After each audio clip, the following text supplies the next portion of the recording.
Gold ₹1,00,000 చేరుకున్నప్పుడు అందరూ మంచి గోల్డెన్ ఛాన్స్ మిస్ అయిపోయాం. కరెక్ట్‌గా 3 నెలల క్రితం కొంచెం డబ్బులున్నప్పుడు ఒక 10 తులాలు కొనిపడేసి ఉంటే అయిపోయేది కదా అని అనుకున్నారు. ఏమంటారు సార్ మీరు? గోల్డ్ ఆ ఛాన్స్ మిస్ అయ్యారండి. ఎందుకంటే మళ్ళీ అది ఇంకా పెరగదా అది? అంటే పెరిగే ఛాన్సెస్ తక్కువ. గోల్డ్కి యూఎస్ డాలర్కి అవినాభావ సంబంధం ఉంది. అంటే ఇప్పుడు ఒక 50 ఏళ్ళ నుంచి ఉంది అది. యూఎస్ డాలర్ ఏమో కొన్ని గ్లోబల్ కరెన్సీస్తో అది కనెక్ట్ అయి ఉంది. స్విస్ ఫ్రాంక్, కెనడియన్ డాలర్, తర్వాత జాపనీస్ యెన్, ఇలా కొన్ని మేజర్ కరెన్సీస్ కనెక్ట్ అయి ఉంది. ఆ డాలర్ ఇండెక్స్ అంటారు. ఆ డాలర్ ఇండెక్స్ పెరిగితే గోల్డ్ కూడా పెరుగుతుంది.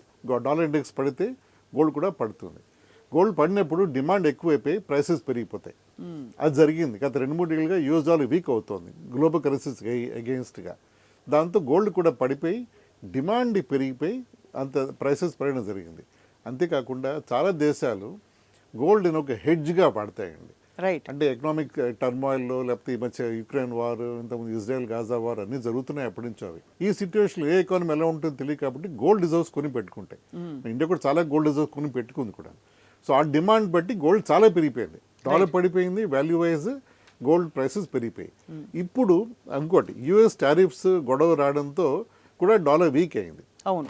అందుకే అంటే వరల్డ్ బ్యాలెన్స్ ట్రేడ్ మొత్తం ఎలా ఉండదు అర్థం కాదు. చైనా గొడవ, యూఎస్ గొడవ, ఈ మొత్తం దీంట్లో డాలర్ కొంచెం వీక్ అయిపోయింది. ఆ వెంటనే గోల్డ్ ప్రైస్ కూడా పడింది. డిమాండ్ పెరిగిపోయి ప్రైసెస్ పెరిగిపోయి.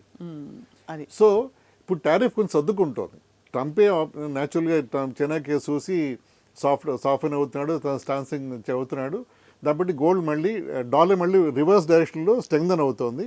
గోల్డ్ ప్రైస్ కూడా మళ్ళీ పడిపోతుంది. సో మళ్ళీ దరిదాపుల్లో గోల్డ్ ప్రైస్ మళ్ళీ అంత డాలర్ పెద్ద పడిపోతుంది అంటే ఛాన్సెస్ తక్కువే. ఎందుకంటే అది ఇప్పుడు యూఎస్ ఎకానమీ కూడా రివైవ్ అవ్వాలి. వాళ్ళు కూడా చాలా స్టెప్స్ తీసుకుంటున్నారు. ఇన్ఫ్లేషన్ ఎక్కువ ఉంది అక్కడ. సో డాలర్ పడితే గోల్డ్ పెరుగుతుంది. అవునండి. ఓకే, అర్థమైంది ఇప్పుడు. సో మన గోల్డ్ రిజర్వ్స్ ఉన్నాయి కాబట్టి ఆ విధంగా అలా ఇంపాక్ట్ చూపిస్తున్నాయి. అయితే ఇప్పట్లో సార్ ఎంత టచ్ అయ్యే అవకాశం ఉంది రాబోయే 6 monthsలో 1 yearలో గోల్డ్? 90,000 అయిపోయింది, 88,000 అయిపోయింది. అది గెస్ట్ చేయడం కష్టం అండి. కానీ డైరెక్షన్ మాత్రం బ్రైన్ డాచ్ కింద వైపు ఉంటుంది. స్టేబుల్ ఆర్ లోవర్ ఆ లెవెల్లో ఉంటుందండి. కానీ నిజంగానే అనతి కాలంలోనే 60-70 నుంచి కూడా 88కి వెళ్ళిపోవడం కూడా పెద్ద విషయం. అవును.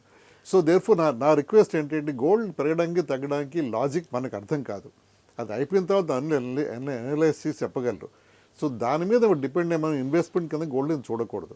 అది గోల్డ్ ఎప్పుడు బ్యాకప్ కింద ఉండాలి. కానీ మనకి అది ఏదో పెళ్ళి వస్తుంది అని చెప్పి మనం ఏదో ఇంత అయిపోతుంది, గోల్డ్ ₹1,00,000 అయిపోతుంది అని చెప్పి మనం అనుకుని మనం ఇన్వెస్ట్ చేస్తే మనం కొంచెం అప్సెట్ అవ్వచ్చు ఆ సిచ్యువేషన్లో.